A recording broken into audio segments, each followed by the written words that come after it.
Еще 3 месяца назад эти молодые ребята даже не знали, как правильно приветствовать гостя по горским обычаям. Но за время обучения они узнали, каким должен быть настоящий мужчина и горец, почитающий традиции предков. Школа ингушских адатов завоевала интересы учеников с первого занятия. Магомед Бекботов именно здесь узнал для себя простые, но нужные истины.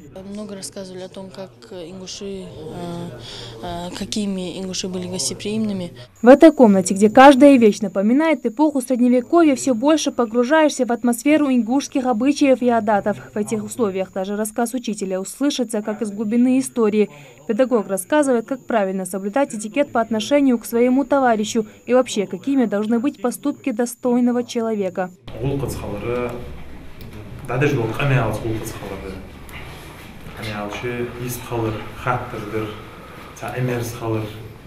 Чувал болса, чувал алыр, дауд için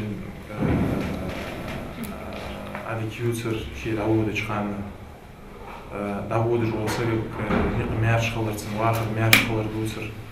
Издерге ханзы бейлатты жолзам мечөк, хан халкы гол кытса көрөз яли бол. Алти. Весь курс обучения включает 13 лекционных занятий на различные темы. И сегодня для первых выпускников последний урок, в завершение которого им вручили сертификаты об окончании учебы и книги.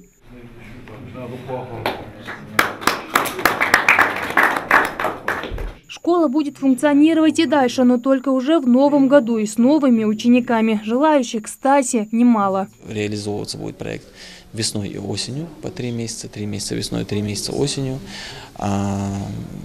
Систему обучения мы оставим на прежнем уровне. 1 раз в неделю будет проходить эта лекция.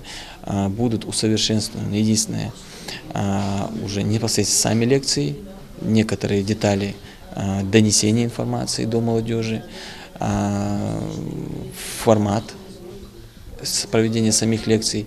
Ну и мы планируем подключить уже начиная с конца февраля, когда начнется очередной курс, уже и группу для девушек. Научить наше поколение всем адатам горцев, которые так грамотно и тонко включают в себя лучшие человеческие качества, нормы этики и морали. Вот задача педагогов и родителей. Ведь лучший пример подрастающему поколению уже подали наши благородные предки. Жарадат Холхоева, Адам Далаков, Новости 24.